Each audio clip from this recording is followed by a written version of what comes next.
starting the live stream now. All right, Ben, we are live in 3, 2, 1.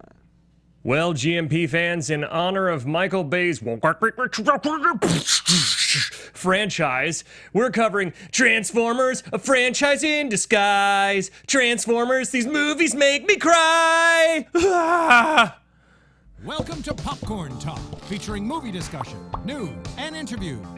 Popcorn Talk, we talk movies. And now, here's Popcorn Talk's Guilty Movie Pleasure. What's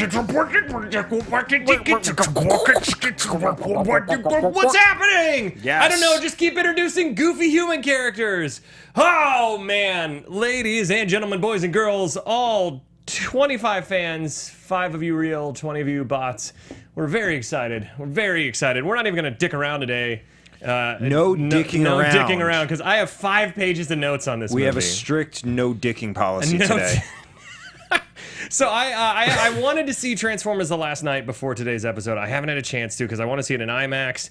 And since the movie's so fucking long, I can't see it. I've never been able to schedule. It's almost 3 hours with trailers and everything. Yep. It's shorter than the last one, though. Transformers Age of Extinction. So it's getting worse, is what you're saying. Something's happening. But here's the thing. Before we start getting into any of this, I remember seeing the first Transformers movie and loving it, thinking it was awesome. Seeing the second one and absolutely hating it. And then seeing this one, like the last week it was still available in 3D because I was like, well, I heard it was shot in 3D, whatever, I'll see it. And being like, oh, it's pretty cool. Because it's really easy to rebound from Revenge of the Fallen. It's such a low bar to hurdle over. You really can't get much worse than Revenge of the Fallen, the second one. Because it's a clusterfuck of makes no sense. His mom's high at the campus and that awful, awful stuff. What I will say about these movies, and even this one, Tony Morrow, shout out to Tony, he actually tweeted us a video review that I 100% agree with. He tweeted at both of us, but then he addressed only you in his video. So there you go, Tony. Address Jesse as well. Podcast is not for, from my perspective, not for Tony.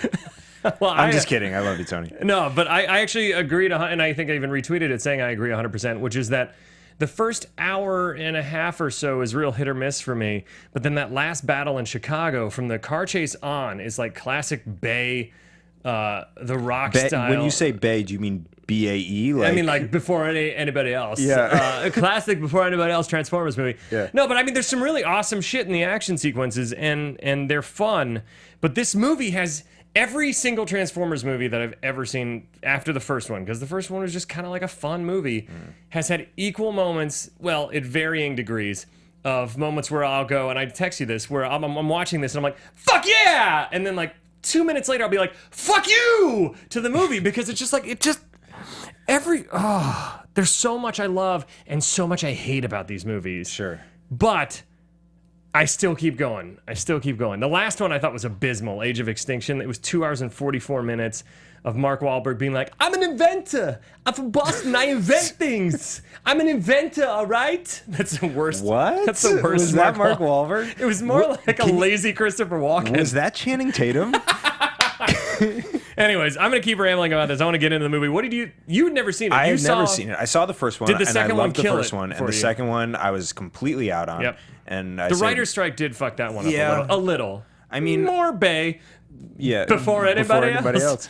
But yeah, there's a lot of conflict for me in this, as far as like you said, there's a lot that works and a lot that doesn't, and there's no filter. It's just like, I want to do all of these things, and it's not cohesive. No checks and balance. And it's very like, it just feels like a spoof of a spoof of the original. Yeah.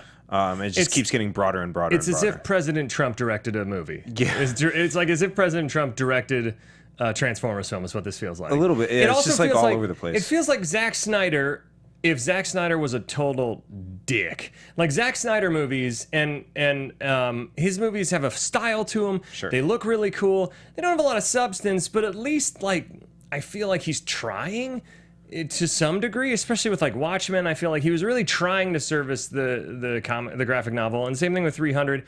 Batman v Superman was just kind of too many things. But I always feel like, even though I don't necessarily really dig Zack Snyder stuff, there's at least some things that I'm like, oh, there's something there. This, I feel like Michael Bay, ever since Bad Boys 2, and I posted a thing for a Twitter poll on there, when did Michael Bay start just giving the middle finger to the audience? And I really think it started with Bad Boys 2, because as much as I love Bad Boys 2, it's fucking, the thing that blows my mind that we'll get into in this movie and Bad Boys 2 and a lot of his stuff, human life, there's no regard for it. There are countless moments in this movie where I'm like, human life. Talk about like rebuilding your city's infrastructure, like roads, buildings, bridges. We'll get into it. Like everything goes down in this. For the writers out there, screenwriters out there, Michael Bay, I feel like, has never heard of Save the Cat, which is where you give the hero a moment to do something heroic, and the metaphor is saving the cat to make the audience go, that's why I'm rooting for you. It's like every single chance he gets, it's like, fuck it. Well, just forget the cat. It's a problem because, like, I could ask you right now who the hero is, and who would you tell me? Guess Optimus, but not really. But not really, right? I would say either Optimus or Bumblebee or Sam. It's one of those three people. But none of that. Sam's a dick this whole movie. That's the whole point. He's a dick. Like, a lot of the inconsistencies come here is because they like try to put him in this position of saving the day and like swooping in and being this underdog, but he's so entitled and dickish to everyone that it's like, he's like, don't you know I saved the world? You saved the world twice. Fuck you, all right? Yeah. And he always has this kind of like, this is my Shia LaBeouf in this movie. Right. Was that Channing Tatum? That was, I think that might have been Channing Tatum doing a Shia LaBeouf impression. But yeah, he's so unlikable in parts, and he's just like has so much. Yeah. Like he lives in a 2-story, what would you say, like $1 million loft in the middle of the city that he pays nothing for. Bitches about he it. has a model girlfriend. Makes no sense. He's only been out of school for 3 months. He has a presidential medal. Like, go fuck yourself, man. Fuck you. Like, he is the epitome of what is that? What is that? That thing where you're entitled and it's fuck. I'm gonna remember it. It's a disease. Okay. It's a disease. Cancer. No. Okay, It's then a I don't disease know. where you feel so entitled that you feel like a lack of. Oh damn it! We have it in our show. I'll have to text Renee. All right. Renee knows it. Munchausen syndrome. Yes, exactly. Anyways, whatever. I'm getting off track. Let's do the plot in under 3 minutes because then I want to get into this clusterfuck of awesomeness and terribleness because I love parts of it, but I'm telling you, Michael Bay, what it is he has nobody, and I'm pretty sure this has been documented. He has no one saying no to him. Yeah. Because at least Warner Brothers sometimes checks Zack Snyder. Like Michael Bay, because his movies make $1 billion, he can do whatever the fuck he wants. He can have in Bad Boys 2 them drive through a shanty town where we're supposed to think that it's all meth labs and no people live there, but like. There are probably people that they were driving through with these Humvees and Highly stuff. likely. And they do the like throwing cars out of the back of a truck on a freeway. In this one, the freeway chase in this one, where the Autobots get chased down by the Decepticons, and then there's no single moment where Bumblebee or Optimus or any of the other unnamed Transformers that you don't really get to know tries to save anyone but Sam. There's hundreds of other people dying on this freeway, and they're like, fuck, we gotta save Sam. But the best is we never see the aftermath of it. We like, you watch it and you're like, all these people are dying, and then like it's just that part is discarded. Like a Zamboni comes through and just like wipes the whole slate It's just like clean. the Mummy, how we were saying, how like they just shot a bunch of innocent people that were possessed by the Mummy. Also, just a quick sidebar: if Jesse and I look like we're sweating or super red-faced. Or if either one of us collapse in the middle of this. It's because the air conditioner is on the fritz here, and it's starting to feel like it feels like someone just crawled up above us and is going. Yeah. It doesn't feel like air yet. It's just, there's no circulation, just a small trickle. So miserable. Of like, all right, room temperature air feels cold right now. We're going to do this plot in under 3 minutes right now. God, here goes. In 3, 2, 1. Oh, God, here we go. Shit. Oh, shit, here we go. It's fine. We'll go. So we start off opening voiceover, war on Cybertron, and Sentinel Prime left with the last thing that could restart our world. because the Decepticons are dicks and we're super awesome, we're for freedom. And then we do this like long 8-minute thing where the moon landing was actually to find out what was up there, and they go, oh shit, this is a big ship, and then they leave, and then we find out later on that they've been taking stuff back and forth from there. And then I'll do the butt Shia LaBeouf shot. part. Yeah. Where, I got a supermodel girlfriend that has a butt shot where. as soon as we start. My hero, he's a total dick to her. There's no reason why. He doesn't have a job. Yep. There's no reason she should be dating him. His parents show up in matching tracksuits in a giant RV, and they have a couple jokes that land and then like 18 that fail. Yep. And then, oh god. Oh, and then he goes on some job interviews. He fails at each worst. one of them. He worst. finally ends up with John Malkovich, where he hires him to be in the mailroom, and he convinces him that that's a good idea. He goes to visit his girlfriend at this rare car museum, I guess. And her boss is an accountant. Yep. Okay. Yep. And she works at this accountant's rare car museum, and it's McDreamy, Patrick Dempsey.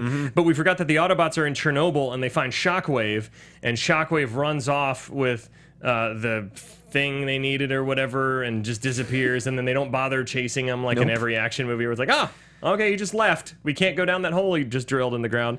Frances McDormand comes in with a lot of bags. I said she has a lot of purses. Yep. She says like, you're not important, Sam, and he's like, but I did stuff. I did a lot of things. And then Megatron, oh god, I feel like this is so hard to remember. Oh, Megatron sets up the plan where Optimus and them go get Sentinel Prime from the moon, bring him back. They bring him back to life with the Matrix of Life or whatever bullshit they came up with in the second one. And then... Meanwhile, the Decepticons are killing off everyone who knows about the moon landing. So they're coming after Ken Jeong, but not before Ken Jeong warns Shia LaBeouf. So Shia LaBeouf goes to the government, and he's like, I know what's happening here. We have to go get what's on the moon. Yeah. So they send... that's right. Yeah, I missed that entire part. Yeah, that's all right. Oh, shit. 1 minute. Oh, boy. So then they bring Sentinel Prime back. Long story short, it turns out that he was actually going to betray them. He blasts one of the Autobots. You don't know the name of the person. I don't remember. It kills him. Oh no, what's up? And then what happens is the Decepticons come in. They basically fuck everything up. They say, you gotta leave, Autobots. And the Autobots go, okay, I guess we gotta leave. And they go up in a shuttle. The shuttle explodes. Chicago is wrecked. They have all these pillars that they're trying to set up to bring Cybertron back. Do you want to take this? Or yep. Do it. And then and so they are trying to shoot down the main thing, the main like every column. action movie ever. Yeah, exactly. Yeah. And then no. Okay, and then they're trying. There's this big fight. Optimus gets wrapped up in these chains and blah blah blah. And then he gets free, and then he's blasted. And then Megatron's just been chilling by a building the entire time. And Rosie Huntington, whatever, says, "You're just Sentinel's bitch." He goes and fights Sentinel. Optimus fucks up Sentinel, or Megatron then kills Sentinel like Tony Soprano style. And then he says, "We'll never forsake this planet." Credits. That's it. So you having trouble with who was who and screwing up the names, like I would consider an expert, and me not being an expert, I was like, there's no way I'm gonna get this right under pressure, so I'm gonna just pass the ball It's back. okay. I feel like I can't tell if it's the air or my head exploding from doing that. Here's the thing, right off the bat, that drives me nuts about these movies. And I promise to talk about stuff I love about them too, and not just bash on them, because I do love moments of them. I just wish these movies were about the Transformers, that they were about the Autobots versus the Decepticons, and not how do we throw in another weird cameo of somebody doing a strange accent or a strange character choice. There are more comedic relief characters in this movie than in a Judd Apatow film. There's more. Every 15 minutes we meet another human character that if they were the one comedic relief of the movie, they would have been fucking hilarious. Like Alan Tudyk, by the time we get to him, it's like an hour and 20 minutes in the movie, and he has some genuinely funny moments, but you get exhausted from it. You're just like... I was going to say he was the only one that I enjoyed. I love when we get... Well, I'm just going to skip ahead to it. Yeah. Where they all draw guns on each other, and he smashes this like old lady bartender in the face, gets a gun out, and then he's like holding two guns, and he looks like a wild dog, and then... John Turturro speaks in what sounds like fake German. Yep. It sounds like... He's like... It is. Stasht! Flaschen, duschen, flasche, shish. And I'm like, no, I don't speak German, but it sounds fake. And then Dutch, we're just gonna play that sound clip because it's so funny. God, what is it? It's oh shit, I know I'm skipping way ahead, so I don't even know. Fuck it, we'll find it. The Old Me, do you see it up? Oh, 9, clip number 9. It's so good. I'm so sorry, that is the old me. So he's just like wrecked this old lady's face and like went like about to shoot everybody, and then John Turturro, Sashi, Fashi, Dashis. And Just play it again. It's so good. I'm so sorry, that is the old me. like the trance he's in drops and Alan he Tudyk, realizes he's what's going on. I wish that he was just the comedic relief from the beginning. He was brilliant. He's super funny. John Turturro is very hit or miss for me in these movies. It's like they just let him do whatever. I don't need him. And oof. Ken Jeong had some funny stuff, and then it just gets too extreme. But we'll get to that. So let's start where we should start, in the beginning. Well, okay, but just to piggyback off what yeah. you were saying here, it should be about the Transformers. Yes. It should be. And about an hour of the film is. But then there's like 9, and that's the problem with Revenge of the Fallen too, where Revenge of the Fallen is like 90 plus minutes of a college comedy. That's not funny. And they're literally in this movie, they toggle back and forth between scenes of So humans weirdly- and Transformers. It's like It's disjointed as fuck. yeah, and the human part, it's like, okay, we have the Transformer story. We know like the sequence of events, we have the acts, we have the arc, and we don't really know what to do with the people. And like you said, it's just comedic relief. So they were just like, let's just throw in a new funny bit every time. Every time there has to be something quirky. They can't just have a normal scene play out. Yeah. It has to be like something's off or something's wildly misogynistic, which happens a ton. Yeah. We'll get to the red cup scene because that is such a dick move. Anyways, the thing is, if you took out all the human stuff and just made this a dark war movie about Optimus being betrayed by his mentor, which is kind of what that stuff is, it's awesome, and it gets gritty, and Optimus gets gangsta in this movie. Yeah. But you have to suffer through so much stupid shit to get to the awesome stuff. And this, I will say Michael Bay knows how to shoot. I mean, sure. everything looks like a postcard from Miami. Totally. It looks fucking beautiful. Sometimes a little too perfect, but all the Autobot fight scenes were very fluid. It wasn't like too choppy. I could pretty much see what was going on, which I dig. I dig all that stuff. Yeah. I just, anyways, what were you gonna say? Well, so a couple things. Like, I love the, like, we know it's going to be a dramatic moment because, like, the sun just starts to peek in and we get that one ray of sun into the dark room. It's like, here it comes. It's 100% Bay. Yep. Before anybody else. Yep. So let's start off in the beginning. Let's play the opening VO, clip number 1, please, because we get this awesome Cybertron battle sequence where we get to see Cybertron, I think, for the first time, if I remember right, in the cinematic universe. Yeah, I'm gonna say yes, definitively. Can we play that? We were once a peaceful race good is of his voice? intelligent mechanical beings. But then came the war between the Autobots who fought for freedom and the Decepticons who dreamt of tyranny. See, that just gives me chills because Optimus Prime, it's fucking fantastic. Like, his voice is incredible, and it's the same guy from the cartoon series, so it's great. It has that nest, right? Yeah, Right? I mean, I don't know if it's the same guy from Now the I cartoon feel like an series. idiot. I'm pretty sure it is, though.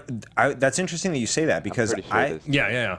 I should sort do of some had- research before these shows. It's not necessary. We just say things and right. fingers In this crossed. day and age, we can just say things and fix it later. Doesn't matter.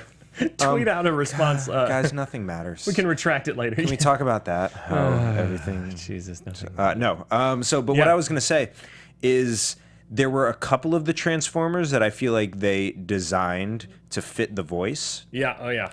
Like the smaller ones Yeah. and the more charactery ones. And for some reason, I feel like there's a disjointed nature of Optimus's voice and the way he moves and carries himself. He does look way more stoic, and then he just kind of comes in and wrecks shit. Yeah. Like, he comes in like he's gonna be like, "Motherfuck you, I'm Optimus Prime, bitch." That's kind of more his action. Yeah. I do a So great. that was Channing Was Tatum. that Channing Tatum? Well, I do want to talk about. So they do this montage where like JFK is being sent all this stuff. It's the creepiest CGI JFK ever. Yeah. It's really unnerving. And there's a cool premise behind this that we find out that a lot of the stuff in human history was because, like aliens in some people's conspiracy theories and in our actual world, that they've been among us all along. There's like this theory in the Transformers universe that they've been here since the beginning, and that something crash landed on the moon and they found it. And I thought that was really cool. And then we have this awesome long ass Transformer sound, clip number 2 for the title card.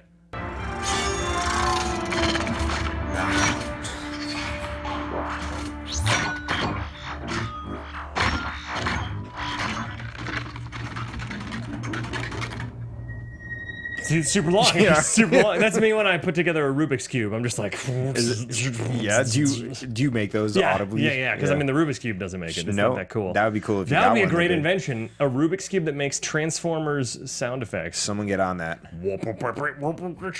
But specifically Michael Bay Transformers sound Although the effects. problem with that is if you're in class and you're trying to sneak Rubik's Cube time. You gotta have it turn off. Yeah, sound I off. feel a little more air.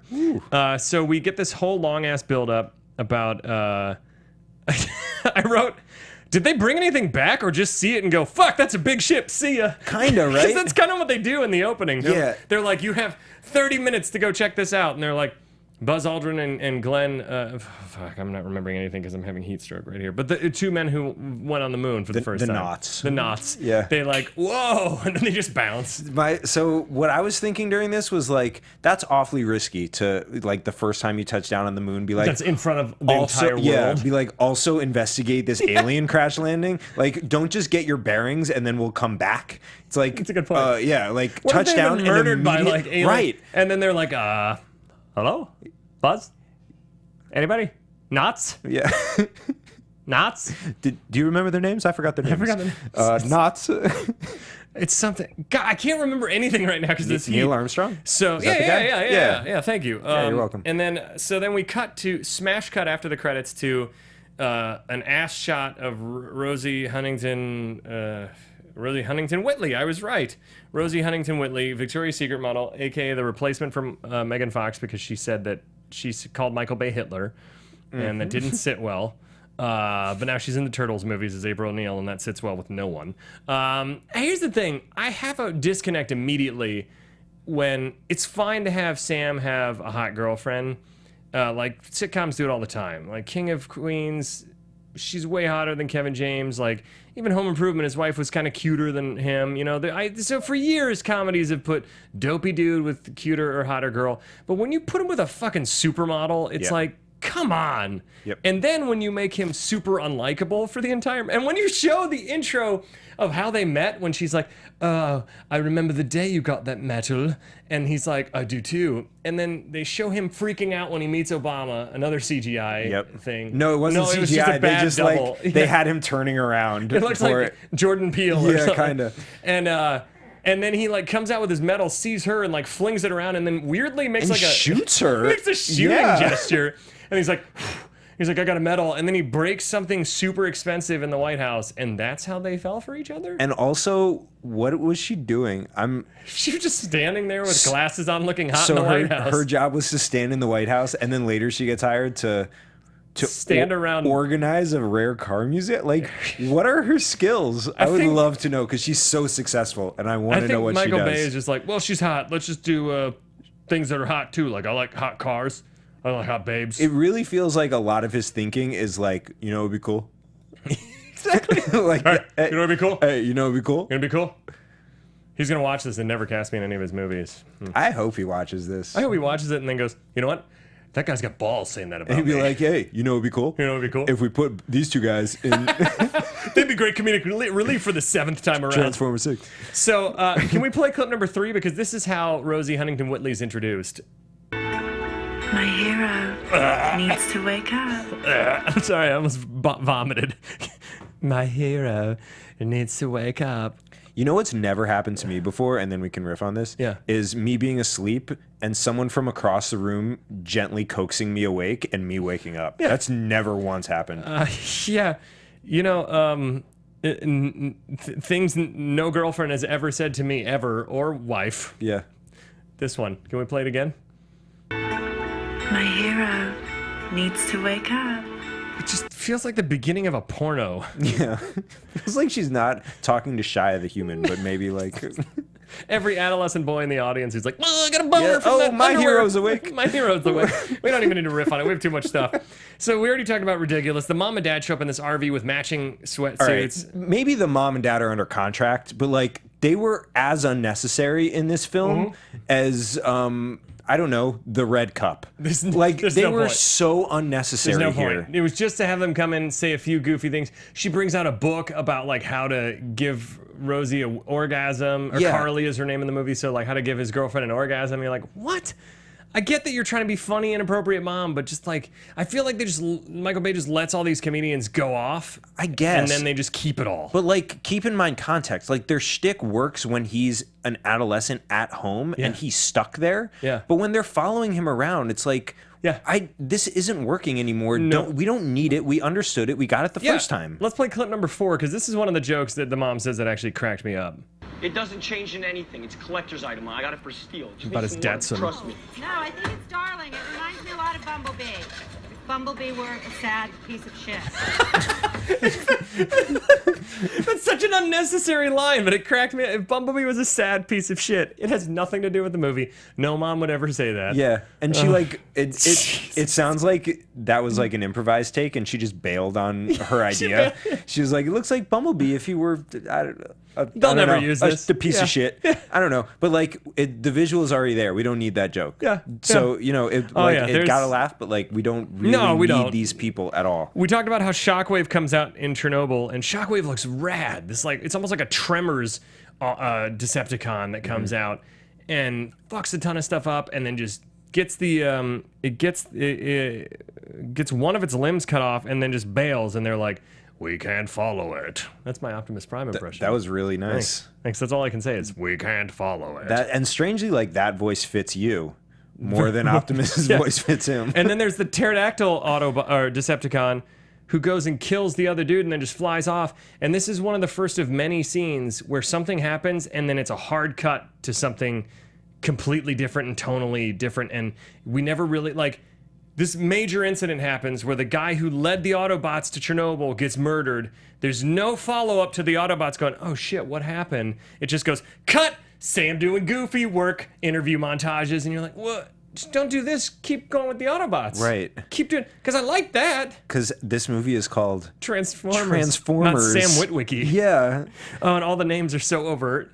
Sam Witwicky. There's and even in the new one, Cade Yeager is Mark Wahlberg's name. No one's name is Cade Yeager. That's why they did it. They like makes no sense. They didn't want to pay homage to any particular person. So we talked about John Malkovich, super tan. Also, another character completely unnecessary. So unnecessary because he's in it for this one scene, and we'll get to it. But let's do the red cup clip where he gets super mad about a woman. Mind you, this would have been funny if it was a dude, but because it's one of the only females on the floor, it's kind of misogynistic. And by kind of, I mean extremely. Just listen to this clip. 5? Yes, Mr. Francis. Why is Chantel using what appears to be a red cup from the red floor when we are on the yellow floor? I'm on it. It is a visual and therefore a visceral betrayal. Stop it. Such a dumbass. Disgusting. Jesus. Thank you. And then she just cries and runs off. She runs off crying, yeah. The fact that he says such a dumbass, disgusting. That's Scott Krinsky, by the way, who's like a well-known comedic actor who was in Chuck.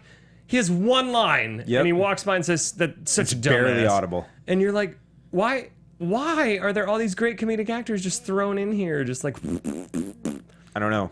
Maybe the movie was 4 hours long. But also that like, they didn't really establish him enough to be like, he sends one of his goons to tell her to change the cup, and that would elicit a reaction of like crying and storming out of the office. His character makes no sense. Yeah. And let's just cut ahead to we'll just skip ahead a little bit because we got a lot to cover. Where basically Frances McDormand comes in. She's even quirky. She's great in it though. I like her, but she's even quirky. She has a lot of bags. Like there's even a joke there where she can't just be a hard ass. She has to have a lot of bags, and her assistant be like, "Which one?" She's like, "The chartreuse one or whatever." I don't know if you know this, Ben, but women love handbags. In Michael Bay's world, it's one of their women are either favorite hot things. or they really love handbags, or they don't know they're colorblind. Yep. Women are colorblind in Michael Bay's world. And very sensitive. Very sensitive. Very sensitive. So stupid. God, Michael Bay. But it's so crazy because, like, technically his movies look fucking awesome. It's just they're filled with so much just ridiculousness. Yeah. Which is part of, after a while, I just kind of give into it and laugh. But, so they go to the moon, they get Sentinel Prime back, and then they bring him to life. And then, so that happens, they bring him back, then Ken Jeong shows up, Yep. and he's acting super weird, and there's this amazing unnecessary but funny joke between him and this other comedic actor who's on Silicon Valley, and he was on Eastbound and Down, ton of stuff. I can't remember his name. But there's this awesome elevator fight interchange because Ken Jeong knocked a binder out of his hand in a scene that before that I didn't even remember, but he's been stewing on it. Can we play clip number 6? I'm still stewing about that binder incident, Jerry. May I finish my Shuhua milk? I don't care about your exotic milk. I care about respect. What? There's no need for that. But I mean, I do agree with the philosophy. Milk. Yeah. I don't care about your exotic milk. I care about respect. Same. You know who doesn't? Same. You know who doesn't care about respect? Michael Bay. So Ken Jeong, his idea is he needs to tell Sam, because he knows who Sam is. He needs to tell him what's going on. So he confronts him in the stall, but in a goofy way. Like, there's no way he could have just been like, "Hey, I know shit. I need to tell you." But instead, he mounts him on the stall, spreads his legs, then whips out the thing that has all his documentation of this big Decepticon plot from his underwear. So you even get like a joke where you think Sam's gonna get mouth fucked or something. You're like, why is all this as funny as that is? There's nothing funnier than a good old mouth fucking joke. Threat of a mouth fucking. Oh yeah, not actual mouth fucking. Those aren't funny. The threat of mouth fucking. But all of these jokes could work if it was like sparingly, but because you've already been pummeled with by hour, 45 minutes in already and nothing's happened. Here's the other problem is like even the jokes are inconsistent. Like it goes from slapstick to conversational humor to like smart and witty to visual. Like they're just they hit so many different genres of humor that even the shticks are confusing. It gets super broad in moments. Yeah. Like when Ken Jeong, he gets attacked after he tells Sam he gets attacked by his computer, which is the pterodactyl Decepticon again, and he's like, "I'm fine," and he's doing like this really broad humor. He gets fucking thrown out the window, and this is one of the first of many instances where Michael Bay shows that there's no regard for human life, because this is John Malkovich's response to that. Clip number 7, please. Come on, people, yes. A workmate died, but looking out the window is not going to bring him back. The man was depressed. Don't take a picture. You can keep watching him, but he's not getting up. You all read Humpty Dumpty. Well, what? First off, how did he know he was depressed? Secondly, minutes, not even seconds later, the pterodactyl thing comes out, starts shooting up the place. John Malkovich is seemingly killed because he gets blasted off into like a bookshelf, and then Sam just runs down the hall, and then the scene again cuts to him driving with his girlfriend to Nest headquarters, and you're like, wait, why didn't you cut some of the comedy and show me how he make it an extended chase sequence through the office and like how he got out? Because did that pterodactyl thing just go, curses, I can't go down hallways? This is how the Transformers react to anyone running away. They're just like, oh damn, I was ready to battle right here, not in a new place. I can't. Yeah. Oh. My skills don't travel. And then Agent Simmons comes back in. Turturro's back, and then when he finds out that Megatron's back in business and shit's gonna hit the fan, we're skipping ahead a little bit because I have 5 pages of notes in 17 minutes. Clip number 8, please. Tell Megatron, let's tango.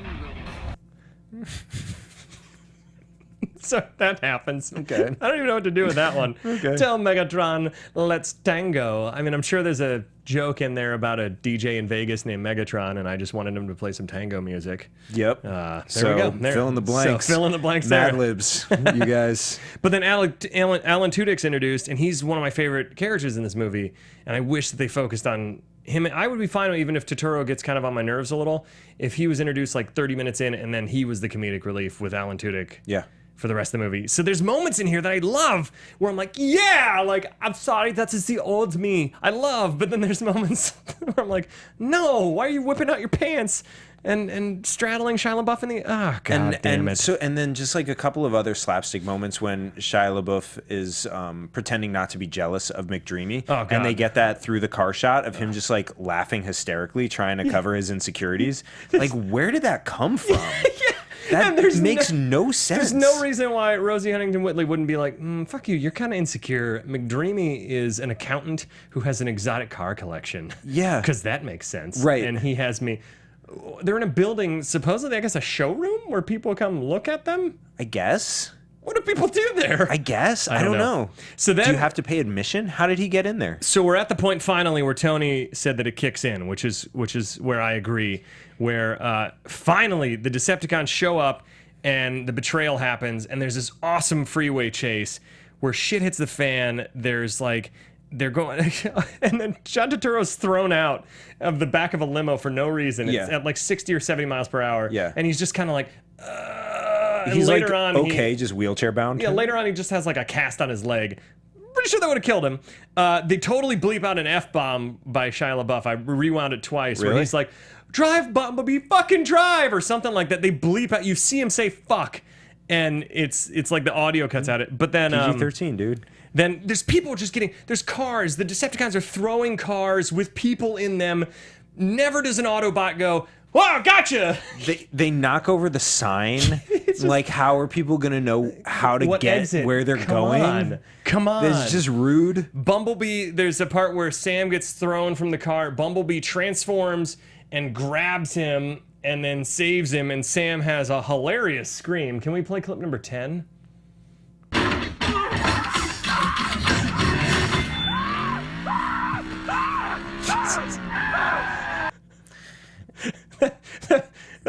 You know what? That was me after getting through this entire movie where there were parts where I was like, yeah! And then there were other parts where I just went...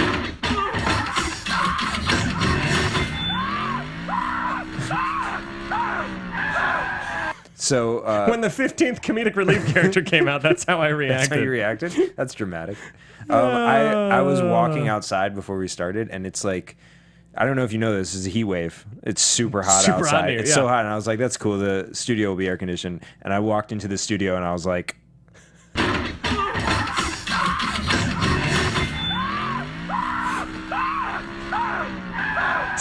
So, the thing I wrote down that's interesting is then the Decepticons show up where Sentinel Prime is, and he was going to betray them anyway, so he could have just betrayed them and skedaddled. They didn't need to be there. And the Decepticons have a Mexican standoff with the guys, and they all lower their guns. And then the Autobots just brutally rip them to pieces. Mm-hmm. Like, and because this happened several times with the Autobots, because they're machines, we're like, cool. But on their world, they're living creatures. So imagine if like Batman and Superman were like Joker's goons, were like, haha, let's put our guns down. And then they just ripped the arms off of the goons, shoved them in a car, kicked them into a warehouse, and it blew up. Which, by the way, that was somebody's computer store that they just kicked in there and blew up for no reason. Support small businesses, Come on. Michael Bay. Come on. I know it's not an Apple store.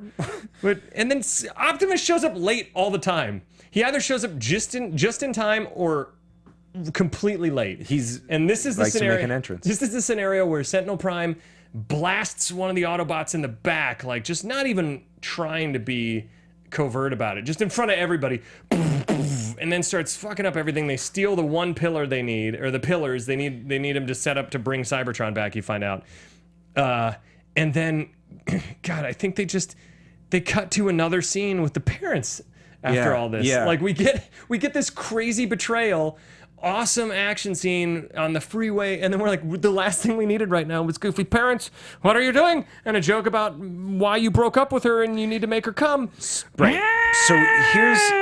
Sorry, I just get so angry. No, let it all out. You were just like, clip 10. Not the parents!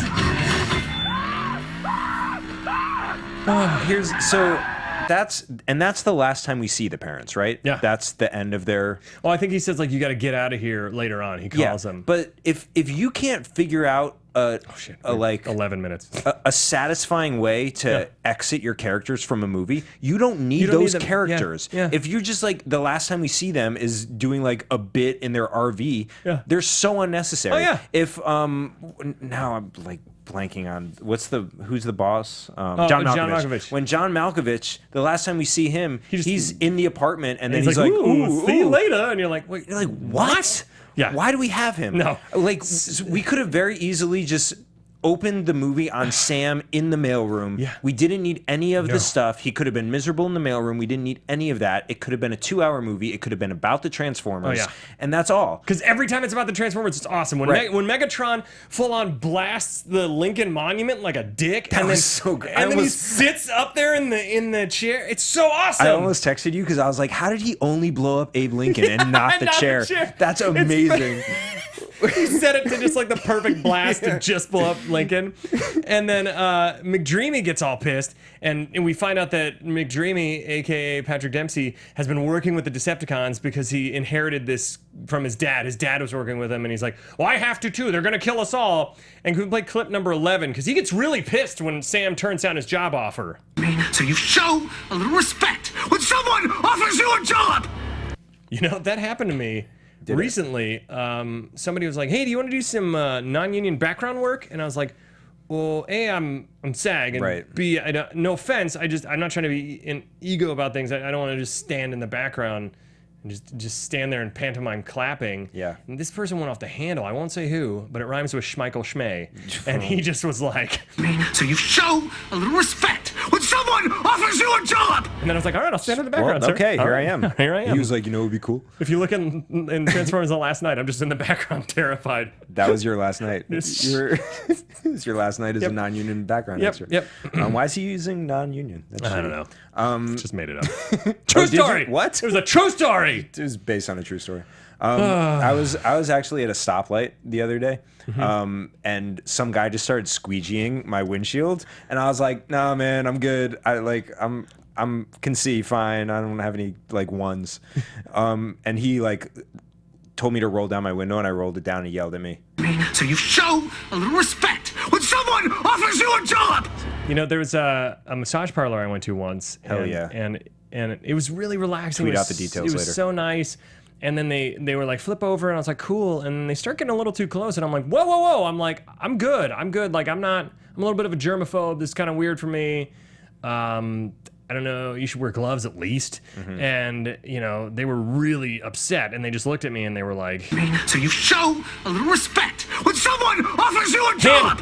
And you were like, I tried to slip hand in there. So I mean, that's what they do. They do. They try and slip hand in there. And then after this we can move on. But I was working. Please. I was working at a restaurant several years ago, and we had an applicant come in who was actually the brother of Apple founder Steve Jobs. Oh, yeah. He was Yeah. Chris Jobs, and he was just looking for, like, he came in looking to be a bartender, but he had no experience, and we were like, well, you can host if you want. And he just like crumpled up his resume and he threw it in the air, and he was like, So you show a little respect when someone offers you a job. he's referring to himself in the third person. I like that. He's like, all right, yeah. Hey, Jobs. Yeah, hey, Jobs. So let's skip ahead a little bit. So the Decepticons take over, and they threaten to bring Cybertron to Earth. They threaten to destroy Earth if the Autobots don't leave. And so, of course, the logical thing for humanity is to say, our only hope, I'm sure these bad guys, as soon as the only people who can defend us leave, will let us be. Probably. And Optimus Prime drops some after-school special knowledge on Sam right before going in the space shuttle. Can we play clip number 12? Remember this. You may lose your faith in us, but never in yourselves. What? Yeah. Yeah. Okay. It doesn't fit that moment at all. It doesn't fit that moment, and also, like, has Sam not believed in himself? Like, he's the cockiest piece of shit. Like, he's the most entitled asshole. Talking to the wrong dude here. Sam's like, no, you guys can go. I got this. Yeah. It's so ridiculous. So then they leave, and then of course Sam has this device on him that's going to blow him up and kill him if he doesn't find out their plan to fight back. And Optimus says that instead. Then the shuttle's destroyed. We find out later they hid in one of the compartments. But then they hide for a very long time while the Decepticons over the next 20 minutes destroy Chicago, kill millions of people, destroy buildings, destroy infrastructure, destroy houses, bring down these pillars all over the world. The whole thing is they're going to bring Cybertron to Earth to make us slave labor on Cybertron. I don't understand. Here's what I don't get. Please tell me. So does Cybertron, if it comes to Earth, does it just knock us out of our atmosphere and take our atmosphere? Or do they like transport us up to Cybertron? And if so, does Cybertron have an Earth-like atmosphere? Or do they bring the metals? What? Gravity. What- You know what I mean? Like if you get masses that are that big What next did to they each want other, yeah. it's disaster. It would also throw off our rotation around the sun, which we rely on. The Decepticons didn't really think this through. Yeah. The other thing here. How is that going to save their planet? Here's what I was thinking the whole time. Yeah. Why? So they have these columns, Mm-hmm. and the main one they decide to put in Chicago, Yeah. a major metropolitan with Instead lots of- of people. yeah, and instead of- but this teleports you, right? This takes you Yeah. anywhere you want to go. Yeah. Why not go into the middle of nowhere? Where they're not destroying, do you know what I mean? Like they've killed a bunch of potential slave laborers. They've also ruined a lot, like I Yeah. said, a lot of our infrastructure. Yeah. They've made it easy for people to gather and fight and to hide. Yeah. It just doesn't. It didn't make any sense to me. Like they should have just put it like over the ocean Yeah. or something like that. Like in Man of Steel? Yeah. Because they did that with the Oh, I didn't see machine. Man of Steel, yeah, but, like, and all they these should have movies, put it in all an- these movies have some beam of light hitting the sky that they have to. I love that out of the hundreds of pillars, if the one gets destroyed by Bumblebee and the Right. whole thing gets fucked. So this is like my main pet peeve of science fiction is like when they create a fake solution to a fake problem. Yeah. And it's like, here's a fake problem, and we have the only way to stop it is to do this one thing. It's surprisingly easy. Why is this such huge evil, but there is always exactly one way to stop Yeah. it? Yeah. Why, if it's so evil, why don't you just create a perfectly evil thing? Yeah. You know It's what I so mean? bizarre. That happens I don't know. constantly. Just create a So- network where they have to destroy all of them. So millions die. The Autobots show up. They wreck a couple Decepticons. They literally just tear them apart, and they say something like, "All right, we're gonna rip you to shit." And they're just, again, imagine if Batman showed up in Dark Knight Rises and just started ripping Bane's goons' arms out. You'd be like, oh fuck. So anyways, can we play clip number 13? Because Optimus isn't fucking around anymore. We will kill them all. All right. So again, if this was a movie just about Transformers and Autobots versus Decepticons, and you see Optimus go from this upstanding, freedom-loving hero to kind of a murderer, and dark, and having to do this for a reason to save humanity and to save his race, you'd be like, "Fuck yeah!" But it just feels kind of like mean. You're like, Jesus, all right. And then this is his justification of why they hid. Can we play clip number 14? Your leaders will now understand. Decepticons will never leave your planet alone. No shit. And we needed them to believe we had gone. For today, in the name of freedom, we take the battle to them. Yeah. Okay. Sort of. And then the next thing is he's like, we needed the element of surprise. And the very next scene, Bumblebee and Sam crash into where they're keeping his girlfriend hostage, save her, and then Patrick Dempsey runs off and goes, Autobots are here! And so it's like, all these people just died so you could just save the girlfriend and then immediately blow your cover. Yeah. Immediately, because then the next thing, they're driving down and Optimus loses his flying jetpack that's in the back of his trailer, and they have to distract Shockwave, which then they brutally murder Q, the scientist, and they shoot him like 6 times and murder the other Autobot with their space guns. Save your bullets. And then they finally start fighting back, and Shockwave has this awesome scene where the humans are coming there. Fuck, we have so little time to cover like the best part of the movie. Damn it. Do you have any extra time? Even 2 minutes? What do we got?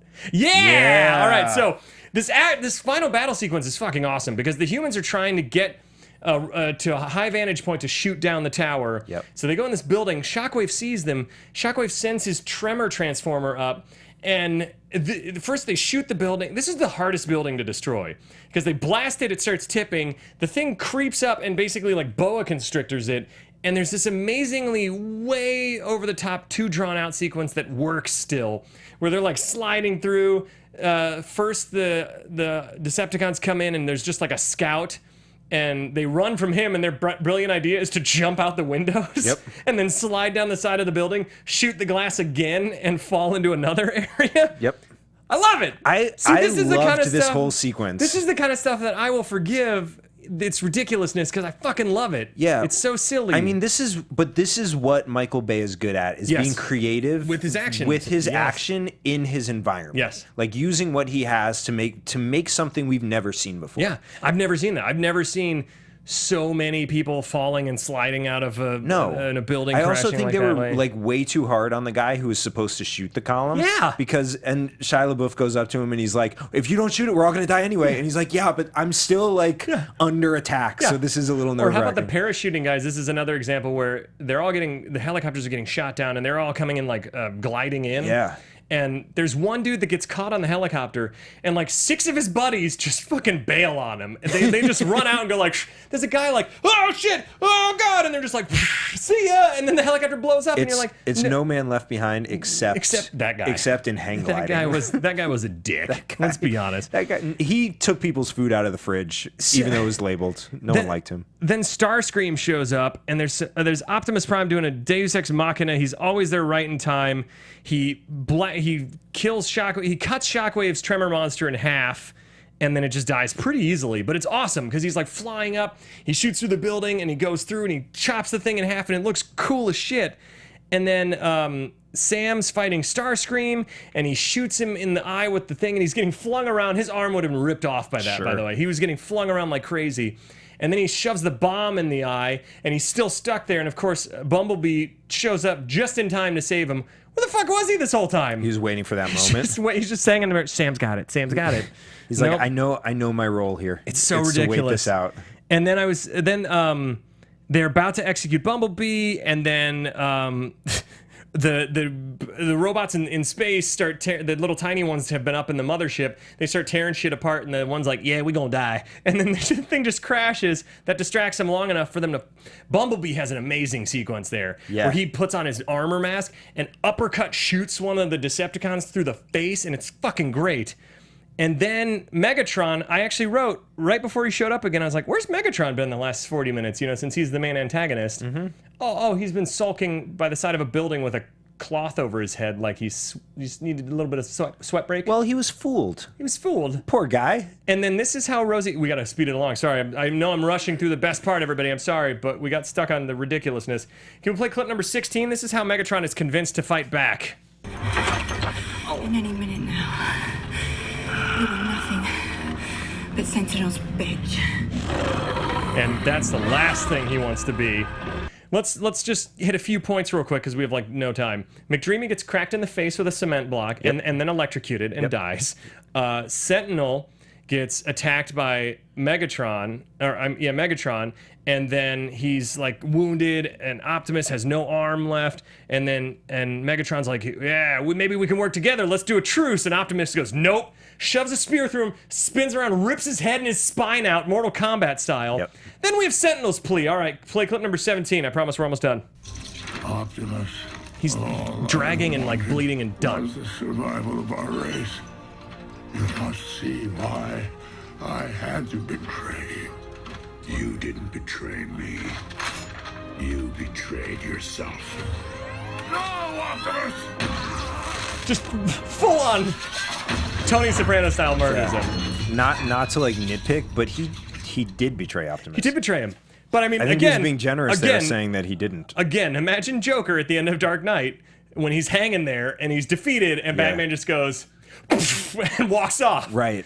We're gonna play one. I promise this is the last thing. Let's just play clip 18. This is the epilogue VO. This leaves it open for a sequel. Oh my God, there's so much to cover in a 2.5 hour movie. In any war, there are calms between storms. You fought bravely. There will be days when we lose faith, days when our allies turn against us.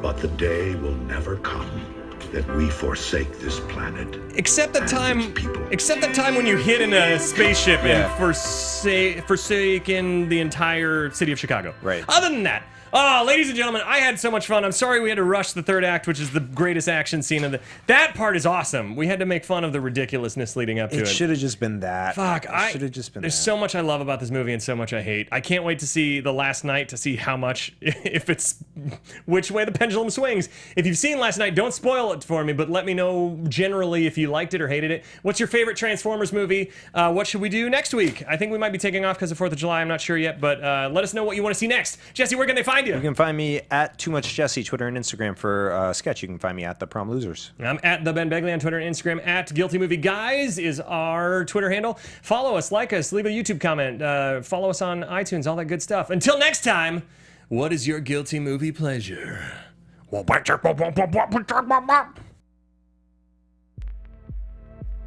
From producers Maria Menounos, Kevin Undergaro, Phil Svitek, and the entire Popcorn Talk Network, we would like to thank you for tuning in. For questions or comments, be sure to visit popcorntalk.com.